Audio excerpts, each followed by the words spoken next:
Think your day is ruined when the power cuts out for a few hours? Let's take a journey back to a time when a harsh winter didn't just mean inconvenience, it meant a relentless life or death struggle against the elements. Picture a cold so profound it feels like a physical entity with no thermostat to adjust, no insulated walls to shield you, and the constant gnawing threat of starvation lurking just beyond the door. For the people of medieval Europe, the winter months were not a cozy season of holidays. They were a desperate war of attrition that many would not survive. We're traveling to the heart of medieval France, deep within the grip of the Little Ice Age. So, get ready. Fluff up that pillow. Pull your duvet a little higher, because the world we're about to enter is anything but comfortable. Welcome to your new reality. You've just awoken in a village near the Loire Valley in the year 1388. The first sensation isn't the morning sun. There's barely a glimmer on this bleak December day. It is the cold, a damp, penetrating chill that seems to emanate from the very earth beneath you, a stark contrast to your climate-controlled bedroom. Your eyelids peel open to see a ceiling of thick timber beams, dark and glossy from decades of soot. The air is a cocktail of scents, the sharp tang of burning peat, the wet wool smell of your blankets, and the unmistakable aroma of the family goat chewing its cud in a pen at the far end of the single room. You're on a pallet of packed straw laid over a wooden frame, buried under coarse woolen blankets and a prized, if slightly bald, deerskin. The night's frost has crept inside, turning your every exhale into a visible puff of white. As you shift, the straw rustles loudly, a sound as familiar as your own breathing. Your family is a mound of sleeping forms next to you, a tangle of limbs sharing body heat as a last defense against the cold. Beyond the walls, the wind moans a mournful tune, and ice has formed intricate fern-like patterns on the tautly stretched, greased animal skin covering the small window hole. For the family of Jean, the village blacksmith, this morning brought with it a familiar anxiety. It was the week of the winter solstice, the darkest days of the year, a time when the world seemed to hold its breath. The frantic work of autumn was over, and the long siege of winter had truly begun. Jean swung his legs over the side of the bed, his feet landing with a soft thud on the floor of cold, compressed dirt.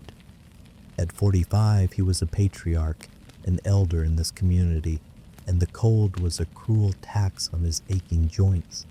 His wife, Isabel, shifted but remained cocooned with their youngest son.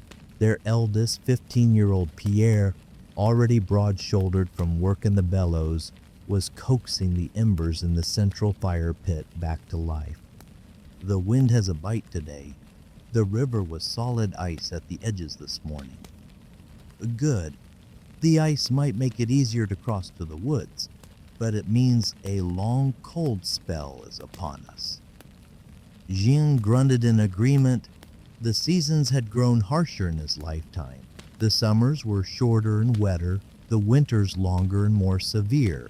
He was unknowingly living through a significant climatic shift that historians would later name the Little Ice Age, a centuries-long period of global cooling that reshaped the landscape of Europe.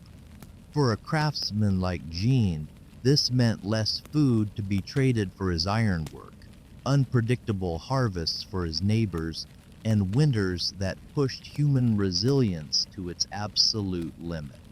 A drop of just a few degrees in the average global temperature, a minor number to us, was a catastrophe for those who lived by the rhythm of the land. A steady flame was the first conquest of any winter day. Isabel soon joined her husband and son, her shawl pulled tight around her shoulders. She carefully placed a dried log of oak onto the growing fire, ever mindful of their precious fuel stores. Catherine, She called to their daughter, still a lump beneath the furs. Time to help with the morning meal. The day's labor would be confined indoors, but it was no less vital. This was the time for mending tools, weaving cloth, and carefully rationing the fruits of the harvest. Everything they had to live on for the next 4 months was already within these 4 walls. Outside, the village stirred. Plumes of smoke twisted upwards from the smoke holes in the roofs of the humble dwellings. Most homes were like Gina's, a single long room built on a cruck frame where large curved timbers formed the backbone of the structure. The walls were an infill of wattle-and-daub, a lattice of woven hazel branches packed with a sticky plaster of clay, horsehair, and dung. This method was surprisingly effective at keeping the worst of the wind out. The thick thatched reed roofs provided a heavy blanket of insulation, but the absence of a paper chimney ensured the air inside was perpetually smoky. The autumn had been a blur of relentless activity. Unlike us with our 24-hour supermarkets, these people had a single opportunity to stock their larders for the 5-month siege ahead. Any failure in that preparation could mean destitution or death before the thaw. Pierre, check that the tarp over the wood stack hasn't been torn by the wind. That wood is worth more than gold to us now. Firewood was the currency of life itself.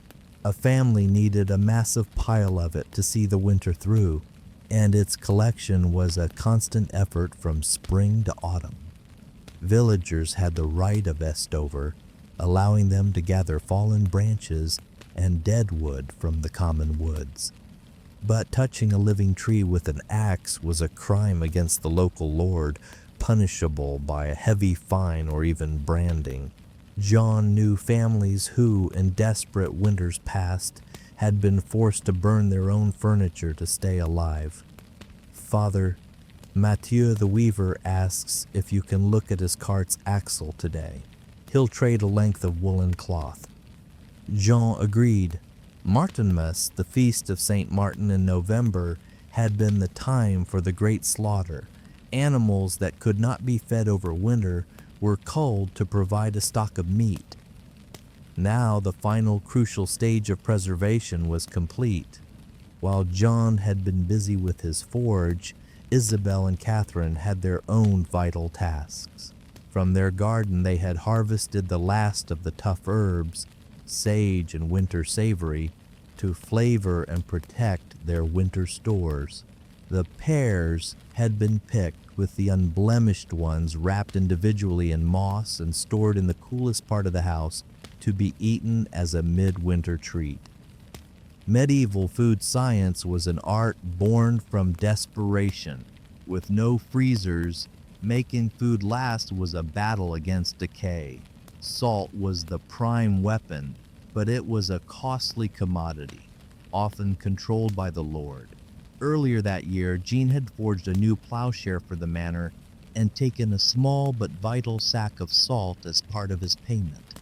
We will pickle some of the pork and brine, the rest will be potted, and the herbs must be bone dry before we bundle them. Pickling involves submerging cuts of meat in a strong salt water solution held in large earthenware crocks. For potting, smaller pieces of meat were slow cooked in fat, then packed into jars and sealed with a thick layer of rendered lard. This created an airtight barrier that could preserve the meat for months.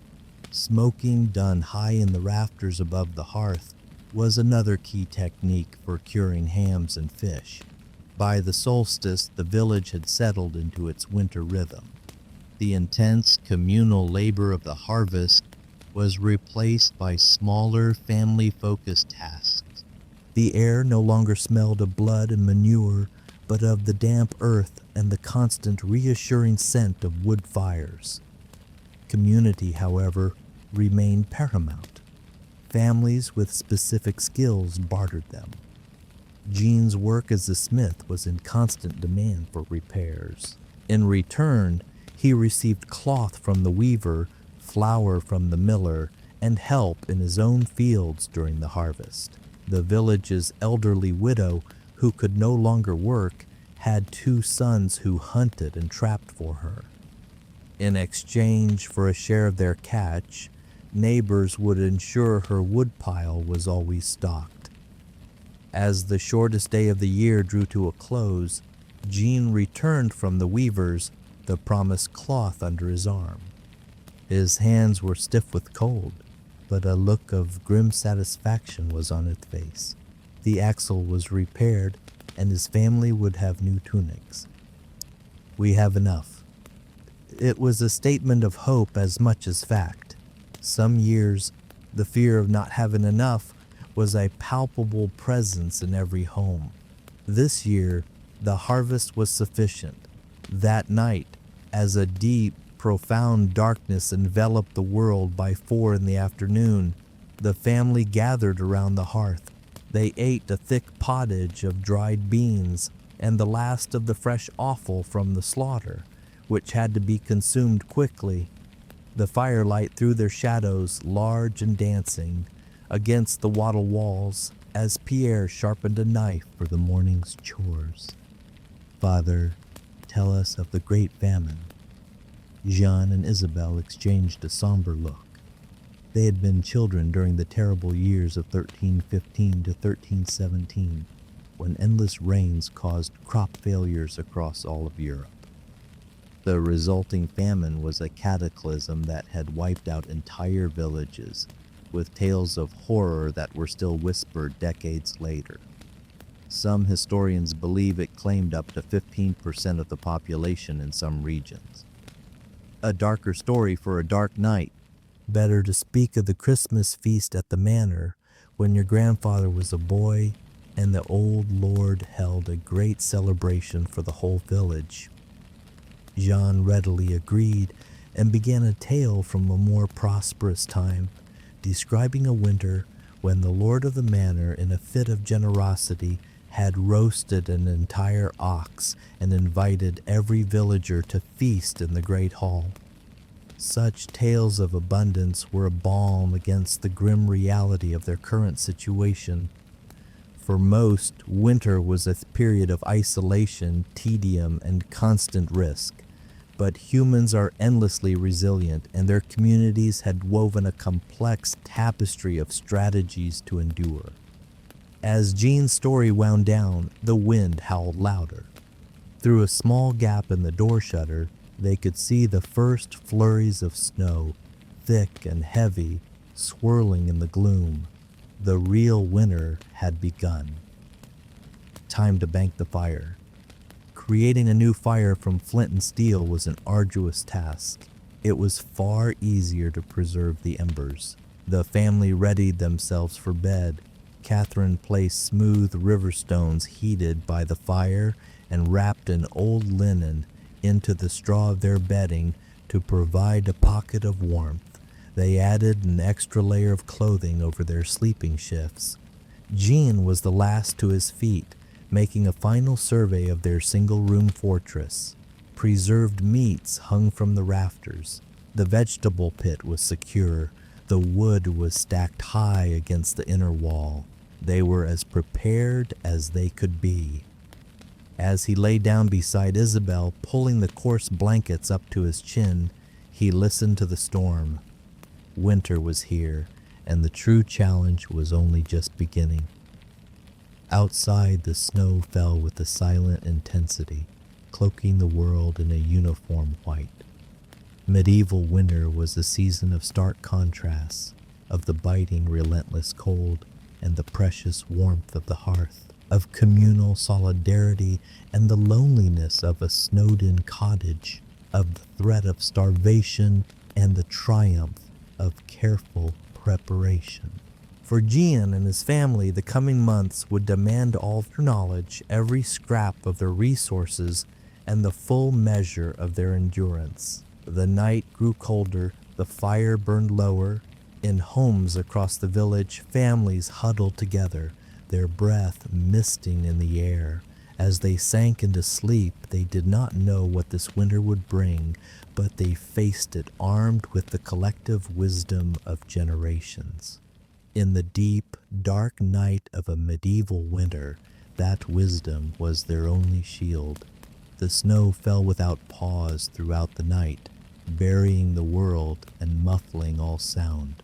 By morning, it lay in deep drifts against the walls of John's home.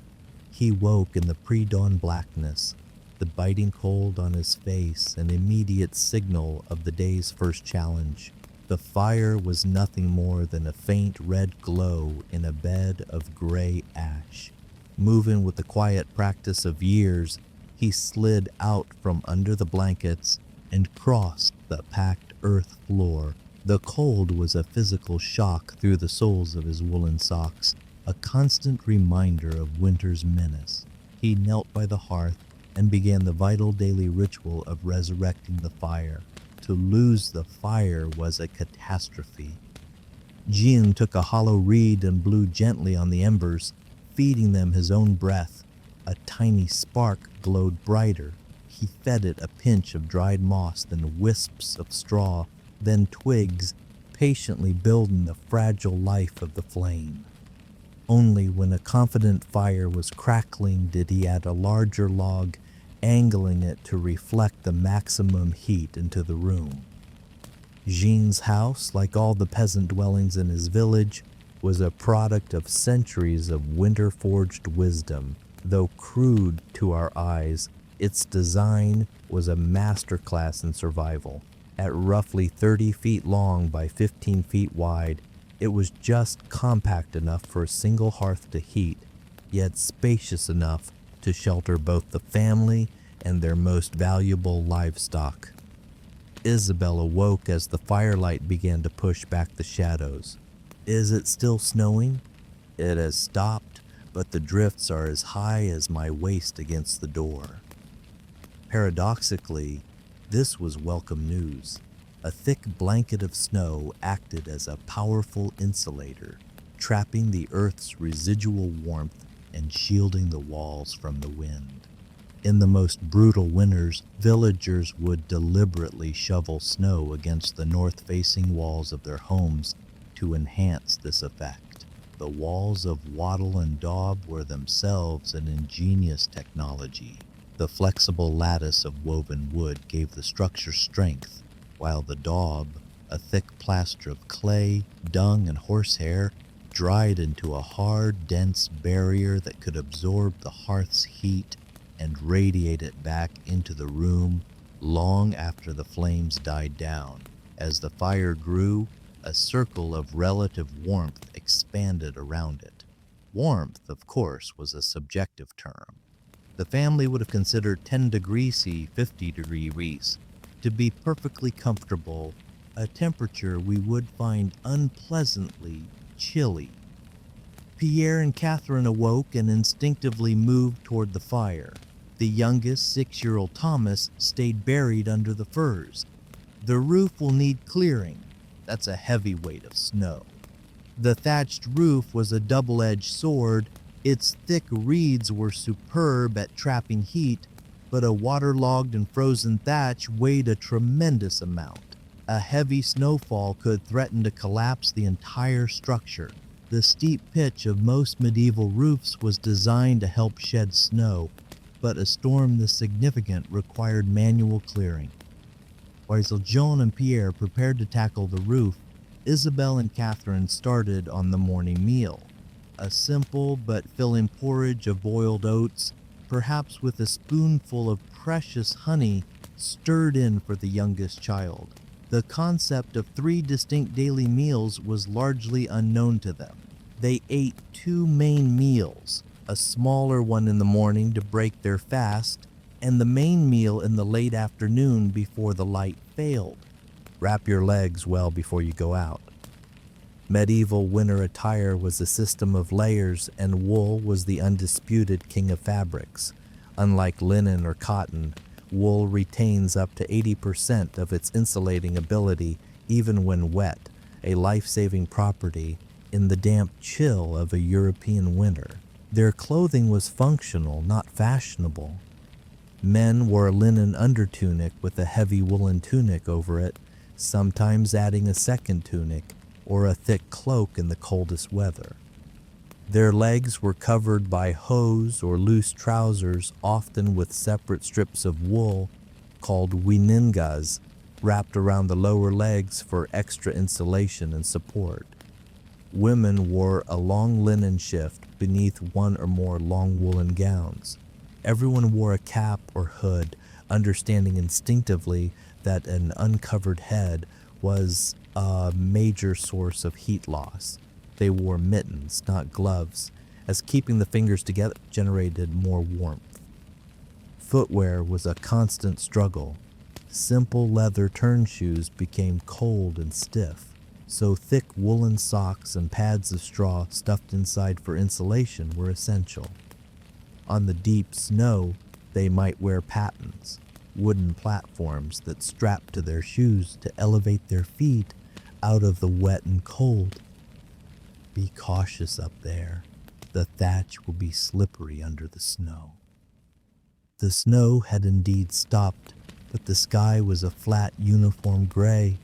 The village was silent, wrapped in a thick white blanket, with most families staying indoors. From the roof, Jean and Pierre had a view of the entire settlement. Smoke was the only sign of life, rising in lazy columns from each cottage. In the distance, the stone walls of the Lord's manor house stood starkly against the white landscape, with servants already at work clearing the main pathways. The manor represented a different class of winter survival. Built of stone, it was far more permanent, but also notoriously difficult to heat. Stone is a poor insulator and leaches heat away. However, the nobility had resources the peasants could only dream of. Multiple large fireplaces with proper chimneys, windows sealed with expensive panes of glass, and thick woolen tapestries hung on the walls to block drafts and add a layer of insulation.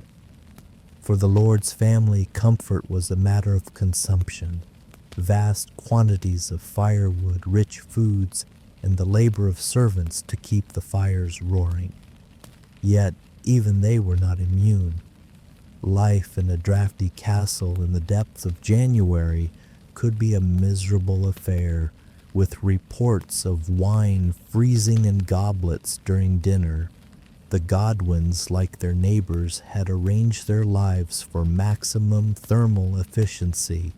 Their cottage was built with its narrowest end facing the prevailing north wind, reducing its exposure. The single door was on the sheltered side. The central hearth was the heart of the home, its position calculated to radiate heat to all corners of the room. By mid-morning, the essential chores were done. The roof was clear, a fresh supply of wood was brought inside, and the morning meal was over. Now began the great challenge of every winter day: how to pass the time productively while staying warm and using as little fuel as possible. Thomas, bring your wool carding here by the fire.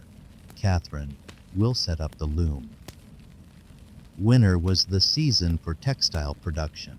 While the men might venture out for critical tasks like checking on livestock or mending fences, the women and children would spend the long hours spinning wool into yarn, weaving yarn into cloth, and sewing cloth into garments. These were all tasks that could be performed in the dim light near the warmth of the fire. The goat needs milking. While they had slaughtered their pigs, the family kept their single goat in a pen at the far end of the longhouse. In the very coldest spells, the animals were often brought into the main living space. This was not about sentimentality. It was a practical strategy. A large animal like a cow or even a goat generates a significant amount of body heat. Bringing them inside could raise the ambient temperature of a small dwelling by several crucial degrees. The family's chickens, scratching in a corner, also contribute their small share of warmth. This snow is a blessing in disguise. The buyer feels warmer with the drift against the wall. Check for drafts along the base of the wall. If you find any, pack them with moss. Drafts were the relentless enemy of warmth. With the windows covered only by shutters or greased skins, cold air was a constant intruder. Plugging gaps with straw, moss, or rags was a never-ending winter battle. As noon approached, Isabel added ingredients to the iron pot that hung over the fire. Winter cuisine was the cuisine of preservation. Dried peas, salted pork, and root vegetables from the storage pit. Today's pottage was flavored with a chunk of salted beef, along with onions and parsnips. The storage pit was another piece of medieval genius, a hole dug deep into the earth, lined with straw, where the constant cool temperature of the subsoil kept root vegetables from freezing or rotting. Other vegetables like cabbage might be preserved through fermentation, creating a tangy, vitamin-rich food source. While the stew simmered, filling the cottage with a rich, savory smell, John sat by the fire repairing a leather harness. Every tool had to be in perfect condition for the explosion of work that spring would bring. The wind is rising again. Jean eyed the fire. They were burning through their wood faster than he would like, but on a day this cold, there was no alternative. A weak fire meant not just discomfort, but real danger. Every winter, the old and the frail were lost to what they simply called the chill. Tonight will bring the sleeping pallets closer to the hearth. On the most frigid nights, the family would dispense with their usual sleeping arrangement and lay their bedding in a circle around the dying embers of the fire, taking turns to add a log during the night. In the early afternoon, the main meal was served. The family ate from simple wooden bowls, huddled near the fire, the warmth of the food a welcome comfort. Meal times were punctuation marks in the long monotonous sentence of a winter's day. Tell us again about the mummers' play, Father. Between bites, Jean smiled. He was always willing to share stories that painted winter with a brush of magic and celebration, rather than just hardship. Well, during the 12 days of Christmas, the young men of the village would dress in strange costumes made of straw and rags. They went from house to house performing a play about a great knight who is slain by a dragon and then brought back to life by a comical doctor. What Jean's story omitted was that such traditions were often a way for the poor to request food and drink from their wealthier neighbors under the guise of entertainment. But the stories of light and rebirth helped to counteract the reality of winter's darkness. After the meal, it was back to their tasks, all performed within the small circle of warmth cast by the fire as the daylight began to fail shockingly early in the afternoon. The brutal shortness of the days curtailed productive work and extended the long, cold, and dangerous nights. I should check on the widow Elodie. Her cough sounded deep when I saw her last. Community was the safety net against winter's finality. Neighbors looked in on each other, especially the elderly and those who lived alone. A common cold could easily turn into a fatal lung infection, and a person who became too ill to maintain their fire was in mortal danger. While Isabel bundled herself in an extra cloak for the short trip to a neighbor's cottage, Jean secured their home for the night. He brought in the feed for the goat, minimizing the need to go outside. He checked their water barrel, which was filled with melted snow, as the path to the village well was now a sheet of treacherous ice. The family owned no candles. The beeswax they were made from was too valuable and was reserved for the church. For light after dark, they used a rushlight. This was a simple, primitive lamp made by dipping a dried reed into rendered animal fat. Once lit, it provided a smoky, flickering light, meager by our standards, but enough for the simple tasks of a winter evening. When Isabel returned, the last of the light had gone. "She is weak, but her daughter has come from the next village to care for her," she announced. The family drew close to the fire for the evening. This was the time for oral culture to flourish, for knowledge to be passed down, for bonds to be strengthened. Jean showed Pierre how to carve a wooden spoon, their heads close together in the flickering light. Isabel taught Catherine a complex stitch for mending a torn blanket. The fire hissed and popped, its light making the shadows on the walls leap and sway. Outside, the wind whipped fresh snow against the daub walls, but inside, the Godwin family had created a small bastion of warmth and humanity against the elemental fury. This was the unceasing rhythm of medieval winter, a delicate dance between conserving resources and meeting essential needs, between the peril of the cold and the comfort of community. Their home, for all its simplicity, was the culmination of 1,000 years of architectural evolution, driven by the demands of the season. As they prepared for sleep, banking the fire to keep the embers alive until morning, Jean looked around the single room that was their entire universe. It was not much, but it was the shield that stood between his family and the killing cold. His ancestors, through bitter experience, had learned how to build these shelters, how to insulate them with the earth itself, and how to harness the precious, fleeting heat of a fire.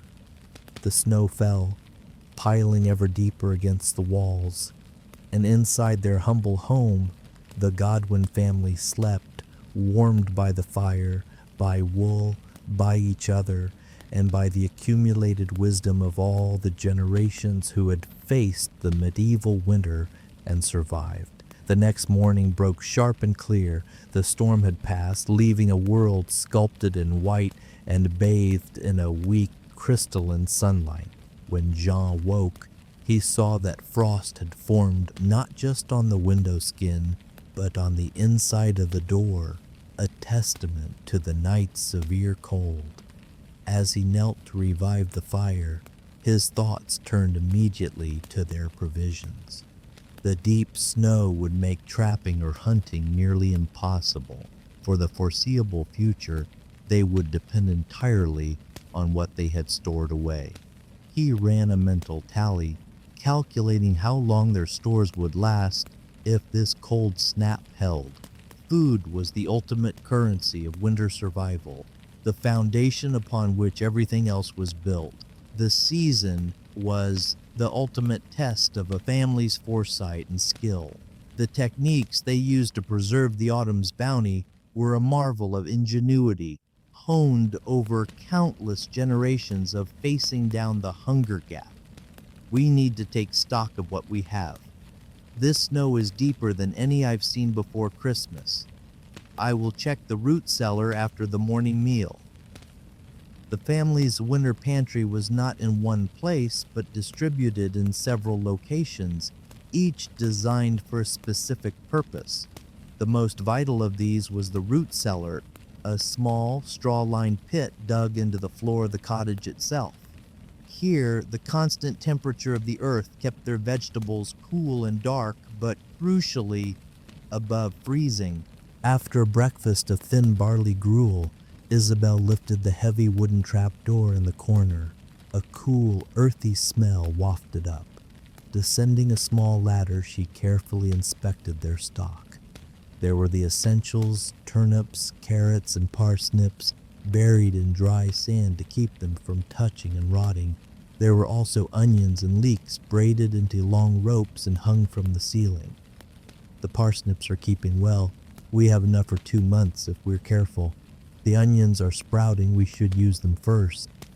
Jane nodded. These starchy root vegetables were the bedrock of their winter diet. Packed with energy and capable of lasting for months, They were the safest and most reliable part of their winter stores. And the grain? 3 sacks of oats, 1 of rye, and the dried beans and peas. Grain was the most valuable commodity of all, kept in a large lidded chest made of thick oak. It had to be protected from 2 enemies, moisture and vermin. The Godwin family's chest was raised on small stone feet to keep it off the damp floor and make it harder for mice to get in. Every handful was precious. Medieval people understood nutrition in a practical way.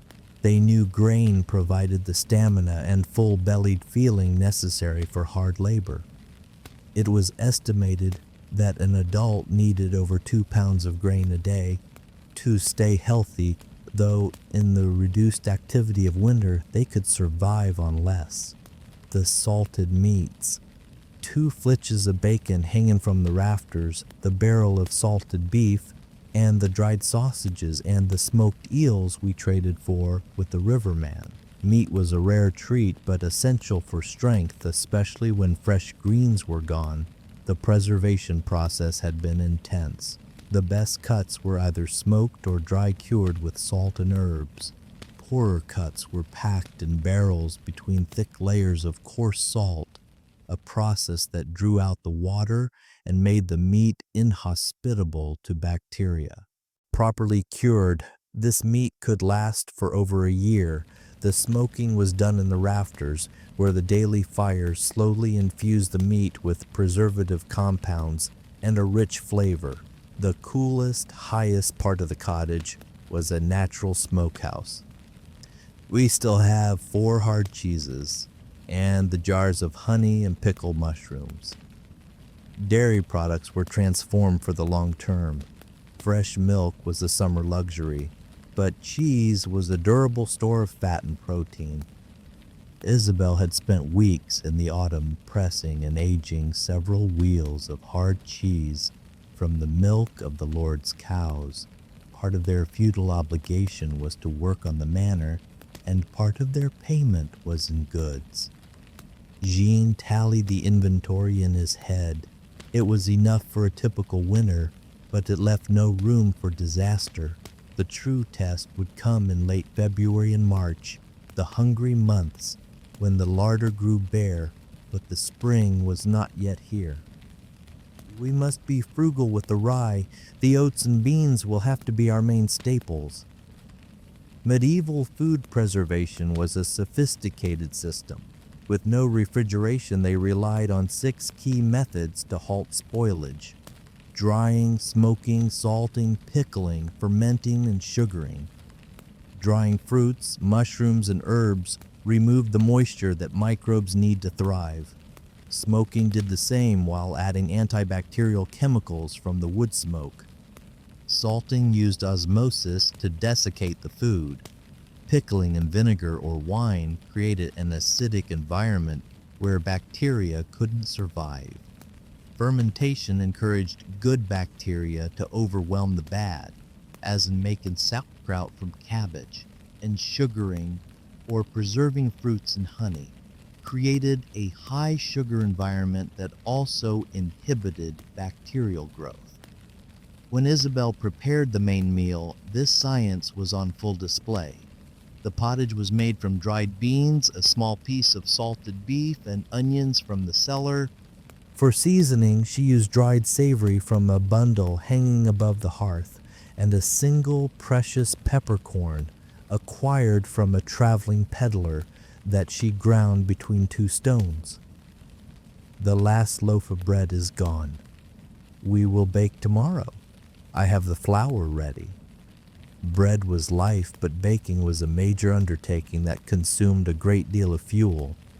Families did not bake every day. Instead, they would bake several large, dense loaves designed to last for a week or more. The bread of a medieval peasant was a world away from ours. Made from rye or oat flour, it was dark, heavy, and slightly sour.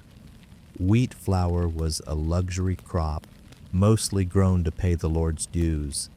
The coarser grains made a loaf that was less prone to spoilage, a vital characteristic for winter. As they ate, John outlined the plan for the afternoon. The snow has a hard crust. Pierre and I will take the snares to the edge of the woods. The rabbits will be desperate for food and easier to trap. Hunting was a crucial supplement to their diet, but winter made it a hard and often fruitless task. The snow made movement difficult, and the animals themselves were scarcer and had less fat.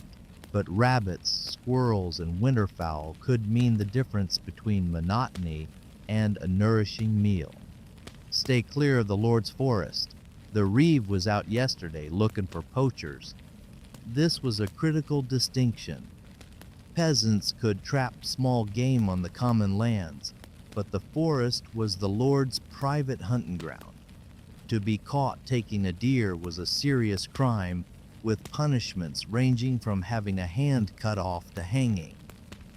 After the meal, Jean and Pierre bundled up to check the traps, wrapping their feet in extra strips of cloth. We will not go far. If the light begins to fail, we will turn back. Inside, Isabel and the girls resumed their work. Preparing food in winter was a slow, deliberate process. The girls would spend an hour grinding grain for the next day's bread, using a small, hand-turned stone mill called a quern. Why can't we use the miller's big wheel? The path to the mill is blocked by a drift, and the miller keeps one scoop of every 16 for himself. The village watermill was far more efficient, producing finer flour, but the miller's fee, the mulcher, was a heavy price to pay when every ounce of grain counted. Many families chose to grind their own, saving the grain at the cost of their own labor and a coarser loaf. The afternoon waned quickly. The sun, low in the sky even at its zenith, was already sinking. Isabel added a little water to the pottage and set out the ingredients for tomorrow's baking. From a hanging flitch of bacon, she carefully sliced off a thin piece of fat to render for the bread. Managing preserved meat was a skill in itself. The most heavily salted or smoked parts were saved for the end of winter, as they would last the longest. Jean and Pierre returned at twilight, their faces flushed with cold, carrying a prize, a single, plump rabbit. This was a triumph. The fresh meat would be a welcome break from salted pork and would add much-needed protein and fat to their diet. The snow makes the tracks easy to see. I saw signs of a wild boar near the frozen marsh, but it was heading for the Lord's territory. Jean said nothing, but he noted the information. If the hunger became desperate enough, some men in the village might risk a nighttime boar hunt, a dangerous and illegal gamble. The rabbit was swiftly skinned, its pelt saved to be cured and used for lining mittens. Every part was used: the meat for a stew, the organs to enrich the pottage, the bones for broth. We will have a proper stew tomorrow. That evening, the family gathered for their second and final meal of the day. More of the same pottage, which had grown thicker and richer over the course of the day, eaten with their hands as they had no more bread. The cider barrel is nearly empty. There is still grain for a small batch of ale. We can begin brewing tomorrow if the cottage is warm enough. Ale was not just a drink, it was liquid bread, a major source of calories. Made from fermented oats or barley, it was often safer to drink than water from a frozen or contaminated well. Even children drank a very weak, low-alcohol version called small beer. Brewing was women's work. Isabel would malt the grain by letting it sprout, then dry it by the fire, crush it, and steep it in hot water. Wild airborne yeasts would start the fermentation, and within a week, they would have a new batch of ale. After the meal, Isabel brought out a small earthenware pot filled with pears preserved in honey. This was a rare indulgence, carefully rationed for the darkest days of winter to lift their spirits. Just a small piece for each of us. We must make it last until Lent.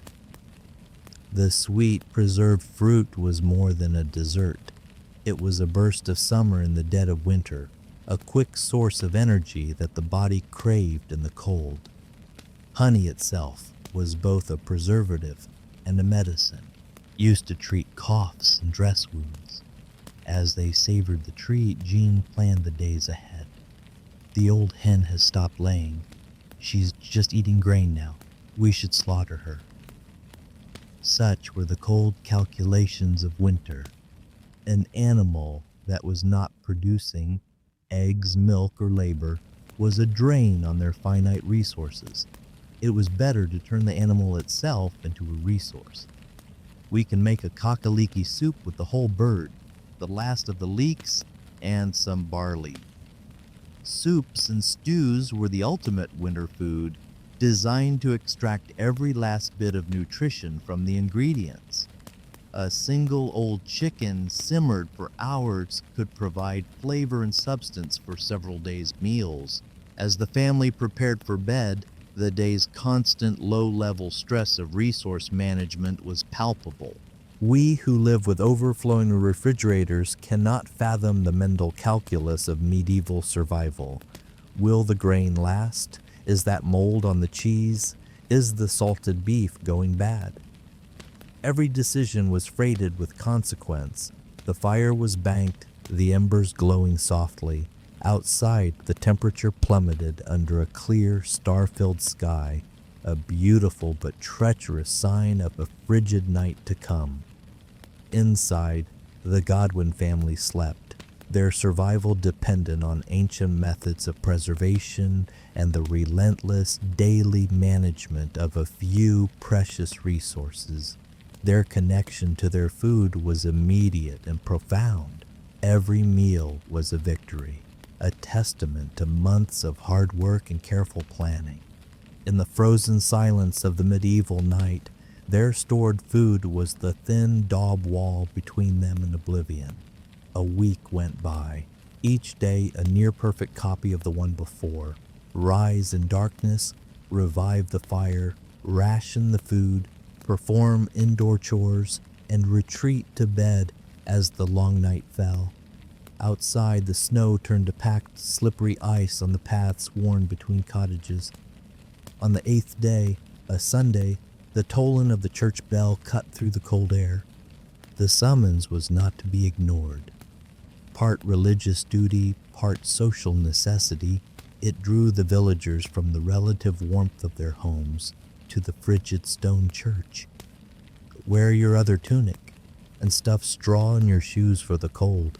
The church was more than a place of worship. In winter, it was the village's public square.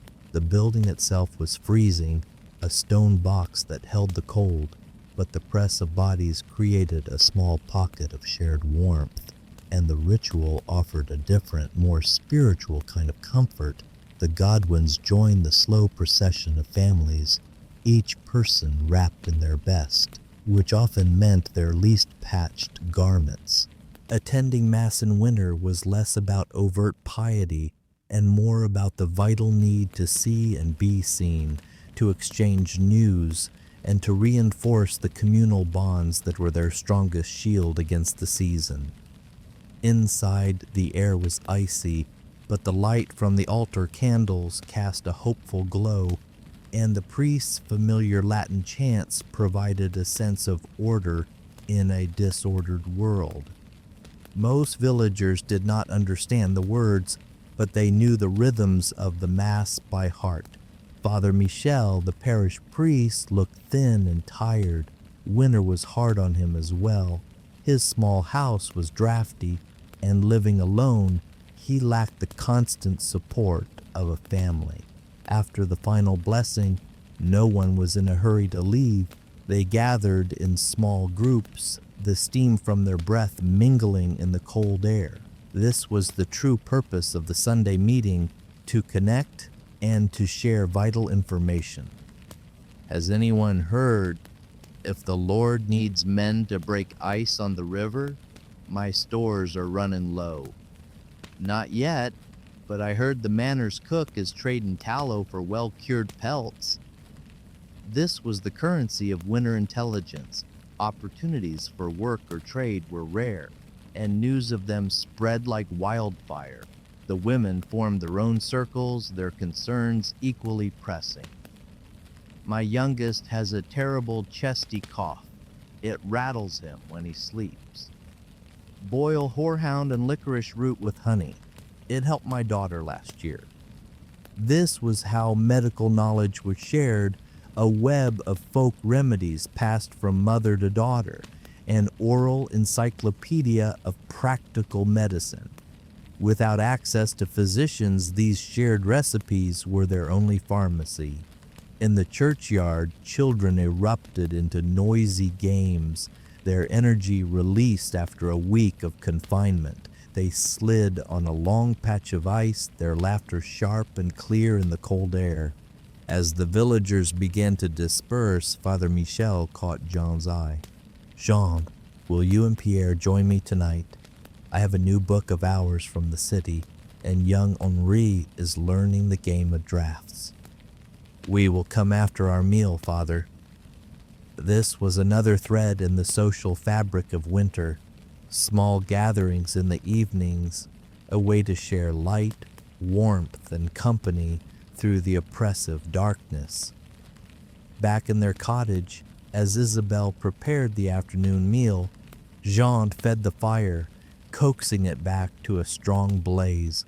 The trip to church had chilled them to the bone. "Can we go to the widow Elodie's tonight? She said she would tell the story of the loup-garou. If you finish carding your wool, and if the wind doesn't rise." Evening gatherings were a profoundly practical tradition.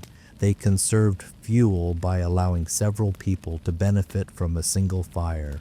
They provided a much-needed distraction from the boredom of confinement.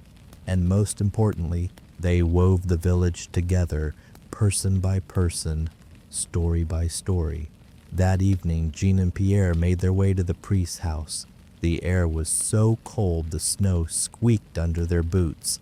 The sky was a black velvet cloth punched with countless glittering stars, a sight of breathtaking beauty that promised a dangerously cold night. Father Michel's house was only slightly larger than their own, but possessed unimaginable luxuries. A small collection of books, a window with a real pane of horn, and a carved wooden drafts board. Come in, Henri is here, and he believes he can finally beat me." Henri, the miller's son, was a clever lad of 17.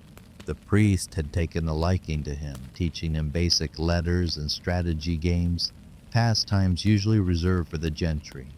The game of drafts, or checkers, was more than a simple diversion. It was a lesson in foresight, in planning moves ahead, in sacrificing a piece for a greater advantage, the very same mental skills needed to manage a household through the winter. You see, he left his king row open. A foolish mistake. The men played for hours, their concentration absolute, the only sounds the clack of wooden pieces and the hiss of the fire. It was an escape, a mental exercise that kept their minds sharp and away from the anxieties of the season. At the same time, Isabelle and the children navigated the icy path to the widow Elodie's cottage. They found it already full of women and children, a warm, noisy, and welcoming space. "Enter, find a space by the fire."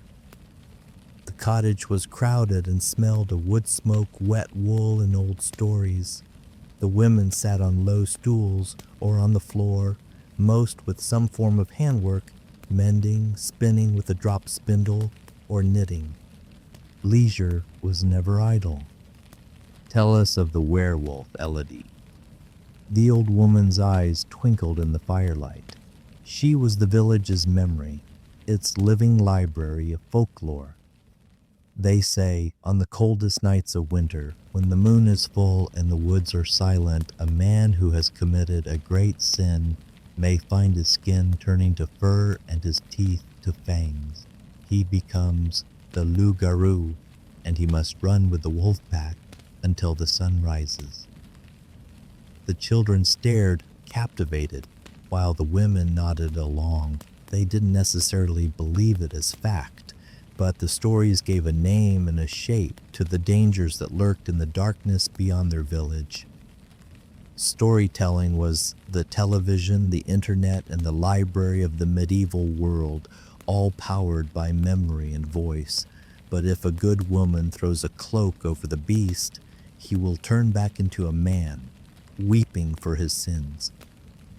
The story concluded with a lesson of Christian redemption, a common overlay on older pagan tales. When she finished, another woman began to sing a lament, a sad ballad about a maiden whose love was lost at sea. Such songs passed down through generations were the emotional repositories of the community, carrying their shared history of love, loss, and hardship. They sang in unison, their unaccompanied voices weaving together in the small, warm room, creating a feeling of solidarity that was more potent than any fire. In both houses, the gatherings lasted until the fires began to die down. Then the spell was broken, and the visitors bundled themselves up for the cold journey home. The brief, piercing cold of the walk was the price of admission for an evening of warmth and fellowship. Watch the ice by the well. The night was now profoundly cold. Their breath froze instantly in the air. Back in their own cottage, which now felt dark and empty, Jean quickly stirred the banked fire back to life. "Did you beat the priest at drafts?" "No, but Pierre beat Henri twice." "And the loup-garou?" Thomas launched into a breathless retelling of the widow's story, his eyes wide with a delicious fear. This secondary sharing was part of the ritual, extending the entertainment and allowing the whole family to partake in each other's evenings.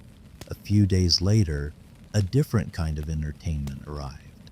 A traveling peddler, a rare sight in deep winter, made his way into the village, his mule laden with packs. His arrival was a major event. Villagers emerged from their homes, gathering near the church as he spread a canvas cloth on the snow and laid out his treasures: metal needles, brightly colored ribbons, small sacks of spices, and even a few tiny mirrors. Almost no one had coins to spare, but the peddler was happy to barter. He traded a packet of precious saffron for 2 wheels of hard cheese and a handful of sewing needles for a well-made pair of woolen socks. But his real value was not in his goods, but in his news. He was a walking newspaper. "The plague has returned to the port towns in the south," he said gravely, "and they say the king is raising taxes again for his wars. You are lucky to be isolated here." This information was vital. News of plague could lead the village to restrict contact with outsiders. News of taxes prepared them for the arrival of the Lord Steward. The peddler also brought new songs and tales from his travels, injecting fresh material into the village's cultural life. The winter's entertainment reached its peak 2 weeks later with the Feast of Epiphany on January 6th. This holy day was a sanctioned break in the bleak midwinter. After a special mass, the village came together for a shared meal. Each family brought what it could spare: a loaf of dark bread, a piece of salted meat, a jar of pickled eggs. It was a meager feast by our standards, but for them, it was a defiant display of abundance in the face of scarcity. The centerpiece of the celebration was the baking of a special cake containing a single dried bean. The person whose slice contained the bean was crowned the Bean King for the day. This year, it was a young boy named Thomas who, with a paper crown on his head, was allowed to issue mock commands that even the village elders had to obey. This ritual of inverting the social order was a safety valve, releasing the pressures of their rigid hierarchy in a burst of communal laughter. They played games on the frozen pond and held wrestling matches in the snow. As darkness fell, the celebration continued. The villagers lit a great bonfire in the center of the village, a rare and joyful extravagance with their precious fuel. They danced and sang, their faces illuminated by the leaping flames. For the Godwin family, these moments of communal joy were not a distraction from the hardship of winter. They were an essential part of the strategy for surviving it. They built resilience, fought off despair, and reminded everyone that they were all facing the darkness together. As they walked home under the brilliant stars, Jean wrapped an arm around Isabel. "A good day." She leaned against him, understanding the depth of meaning in those simple words. In the brutal calculus of a medieval winter, a good day was a victory. It was a day when full bellies, laughter, and fellowship had pushed back, however briefly, against the cold and the fear. The winter was far from over. The leanest, hardest months, February and March, were still ahead, but the social bonds tightened by these shared rituals would be their strength for the trials to come. January bled into February, and with it came the cruelest phase of the medieval winter. For us, February signals the approaching end of the season, but for John and his family, it was the start of the starving time, when the careful calculations of autumn met the harsh reality of a dwindling larder. The morning of Candlemas, the 2nd of February, arrived with a low, oppressive gray sky. Jean woke with a knot of anxiety in his stomach that had nothing to do with the cold. As he revived the fire, he ran the numbers in his head for the 100th time. The oat sacks are lighter than they should be. We have enough for 3 more weeks, perhaps 4, if we thin the porridge. Isabel nodded, her face grim in the growing firelight. This was the predictable, terrifying arc of winter, from the relative plenty of the slaughter, to the careful rationing of midwinter, to the gnawing scarcity of its end. The time between now and the first spring greens was the most perilous stretch of the year. The salted beef is gone. We have the bacon, the dried peas, and the last of the cheese. Jean was grateful for her stoicism. Panic was a luxury they could not afford. The food they had was the food they had. There would be no more until the earth woke from its slumber. As if to underscore the fragility of their existence, their youngest son, Thomas, awoke with a harsh, barking cough, his face slick with the sweat of a fever. "The sickness has come again," Isabel whispered, pressing the back of her hand to his forehead. The boy was prone to winter sickness. Every year the cold and damp seemed to settle deep in his chest. Medieval people had no concept of viruses, but they knew the consequences of winter confinement. Huddled together in a single, smoky, poorly ventilated room, it was inevitable that illness would spread. The very young and the very old were always the most vulnerable. Every winter the church bell would toll for a child or a grandparent who had succumbed to a lung fever. Isabel immediately began her well-practiced regimen of care. She brewed a tea from dried horehound, a common herb known to soothe coughs.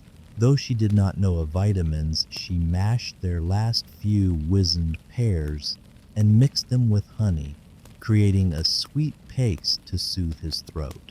Most critically, she wrapped him in their best wool blanket and made sure he stayed by the fire, urging him to drink warm water.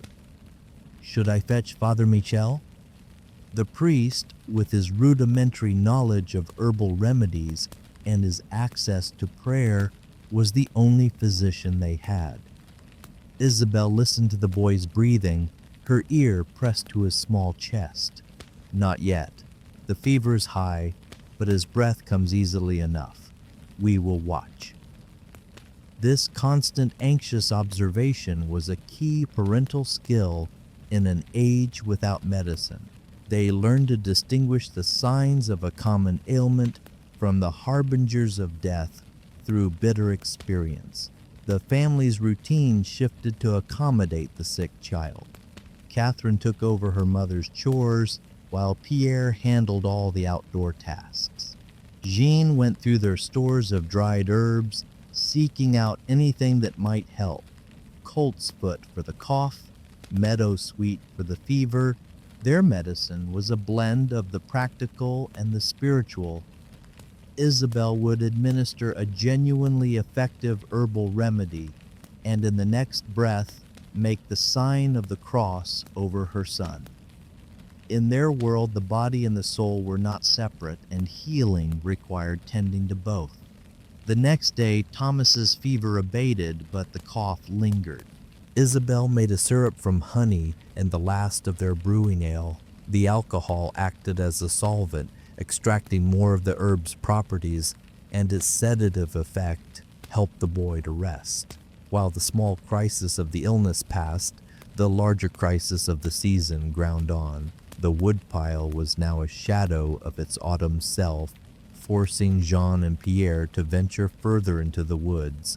The task was harder now. The deep snow hid the fallen branches, and what they found was often damp or half-rotten. We will have to take the axe to that fallen ash near the creek. It was too green to cut in the autumn, but we have no choice now. The quality of their fire declined with the quality of the wood. Green wood burned poorly, creating more smoke and less heat, making the air inside the cottage even more acrid and irritating to the lungs. Their food, too, was in a state of decline. The best cuts of meat were long gone. The root vegetables in the cellar were beginning to soften and sprout, losing their nutritional value. Their meals became a tedious rotation of thin oat porridge and a pottage made of dried beans, flavored with the last stringy pieces of bacon.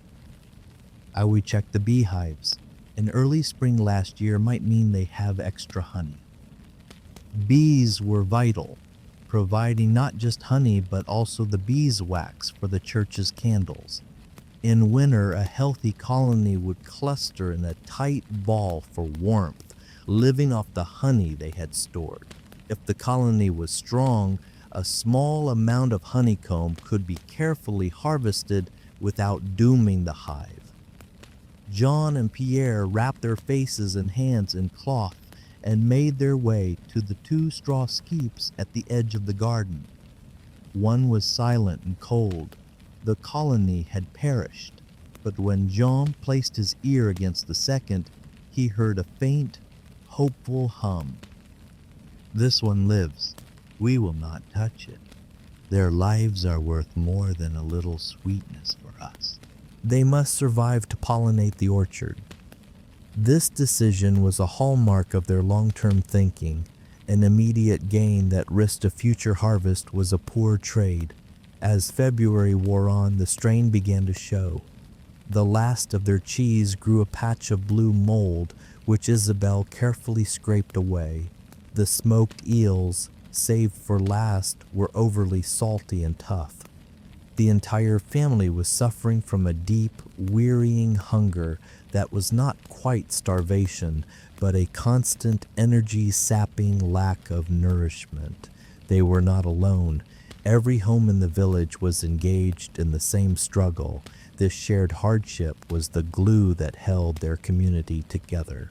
One evening, a knock came at their door. It was Mathieu the weaver, holding a small cloth bundle. "My wife heard your boy was sick. She sent this.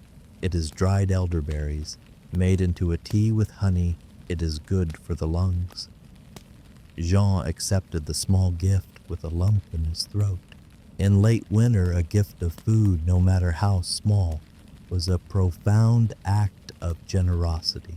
The weaver's family was giving away something they might desperately need in the coming weeks. But this was the unspoken pact of village life. You give when you can, so that you might receive when you are in need. By the end of the month, the first almost imperceptible signs of change began to appear. The days, while still cold, were noticeably longer. The sun, when it appeared, had a little more strength. This shift in the light was more than a psychological boost. It meant more hours for work and less need for the smoky rushlights. Listen, a robin. The song of the first returning bird was a more reliable and welcome calendar than any church decree. The people of this time were intimately connected to the natural world, reading the seasons in the flight of birds, the swelling of tree buds, and the smell of the air. The pussy willows will be out by the river. We can make a tea from the bark for your father's joints.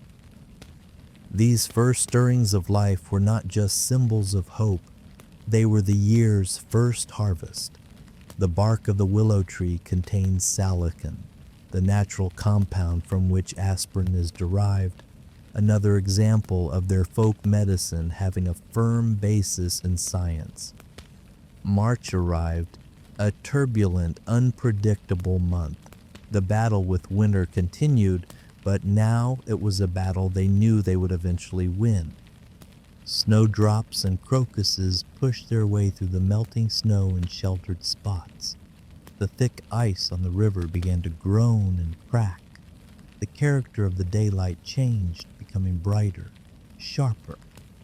The family began to plan for spring. Jean spent hours sharpening his plowshare and repairing the handles of his tools. Isabel carefully sorted their saved seeds, deciding which to plant in their small garden plot. We will plant more beans this year. They store well, and they kept the worst of the hunger away. This was the gift of the winter confinement. Time. Time to reflect, to plan, to learn from the hardships of the past season and strategize for the next. The transition from winter to spring was treacherous. The weather was volatile, swinging from warm, sunny days to sudden, vicious snowstorms. The melted snow turned the village paths into a quagmire of thick mud, and their food stores hit their absolute lowest point. This was the true hunger gap. They were down to the last of the dried beans and a small amount of oat flour. Water down the porridge. Pierre, take a line to the creek. The ice is gone. Perhaps you can catch a fish. Their survival now depended on a day-to-day struggle, combining the last of their stores with whatever the reawakening world offered. As the snow receded, the village women and children began to forage for the first edible greens, the bitter leaves of dandelions and the tender new growth of stinging nettles. Nettle soup will clean the blood and bring back our strength, Isabel would say, echoing the wisdom of mother and grandmother. They didn't know about vitamin C or iron, but they knew from experience that these spring greens cured the lethargy and weakness, what we would call scurvy and anemia, that plagued them after a winter of no fresh vegetables. As April arrived, the pace of life quickened. The last of the snow vanished. The soil began to warm. The goat could finally be let out to pasture. For the Godwin family, winter officially ended the day they pushed the plow into the damp earth of their small strip of land. They planted the first peas and beans, an act of faith and a promise of future sustenance. "We have survived," Jean said that evening, his voice quiet with exhaustion and relief. There was no festival, no grand celebration. The end of winter was marked only by the shift to a new kind of work and the deep, abiding satisfaction of having endured.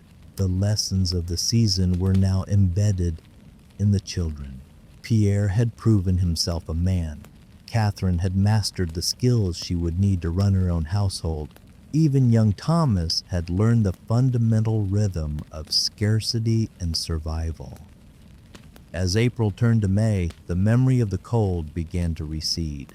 The cottage, their winter fortress, was now just a place to sleep as life moved outdoors into the sun. The window coverings were taken down, letting in fresh air. The hearth was used only for cooking. The family's entire focus shifted from conservation to cultivation, but the ghost of winter was always present, shaping every decision. They planted the crops that stored best. They managed their livestock with an eye toward the next slaughter. They gathered firewood even on the hottest summer days. This constant year-round awareness of winter's eventual return is perhaps the greatest difference between their lives and ours. We are insulated from the seasons, our survival guaranteed by a global network of supply. For Gene and his family, survival was a local, annual, and deeply personal achievement. As we settle into our warm beds, with a refrigerator full of food and the pharmacy a short drive away, it is worth remembering the ingenuity and sheer toughness it took for our ancestors to simply make it to the spring. Their lives were unimaginably hard, and yet, within that hardship, they forged a world of community, of story, of faith, and of a profound connection to the earth. They didn't just survive the medieval winter, they lived it in all its brutality and its stark, simple beauty. As you drift off to sleep, appreciate the silence, the warmth, the effortless safety that would have seemed to them the most miraculous magic of all. And with that, close your eyes and sleep well.